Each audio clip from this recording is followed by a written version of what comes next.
अभी एकदम से लाइट चली जाए, एकदम डार्क हो जाए, बिल्कुल हाथ से हाथ न सूझे, इतना अंधेरा हो जाए इस कमरे में, और आपसे कहा जाए कि बाहर जाओ, आप बड़े परेशान हो, कहीं पैर रखोगे टकरा के गिर जाओगे, कोई ठोकर लग जाएगी पैर में, फिर हो सकता है कुर्सी हटाओ, सोफा हटाओ, इधर हटाओ, हटाते हटाते पता चला जाना था इधर, पर पहुंच गए इधर रूम की तरफ। बड़ी मुश्किल, 4 घंटे तक जद्दोजहद करते रहे, फिर भी निकल नहीं पा रहे हो, कुछ और सोच रहे हो, कहीं और चले गए। आप पहली बार आए हो, अनयूजुअल जगह है, क्या करो, सोफा इधर हटाया, टेबल उधर हटाई, कुर्सी उधर हटाई, पर निकल नहीं पाए। पर अगर उसी समय लाइट आ जाए तो अब आप कुछ हटाओगे नहीं, जहां जो जैसा है वैसे ही रखे, उसके बीच में जो जगह है उससे निकलते निकलते एग्जिट कर जाओगे। ऐसे इंसान अज्ञान के जब अंधकार में होता है, इसलिए तो संतों ने कहा अज्ञान तिमिरांधस्य ज्ञानांजन शलाकया चक्षुरुन्मीलितम येन तस्मै श्री गुरुवे नमः। जब अंधेरा है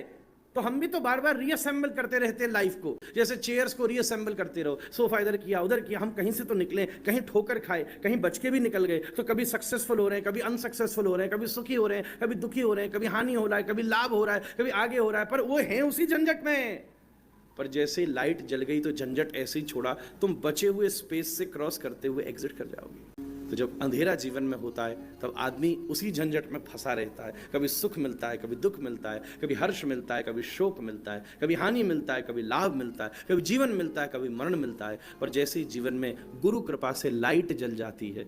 तब व्यक्ति इस सारी समस्या से पार करके भगवत प्राप्ति कर लेता है।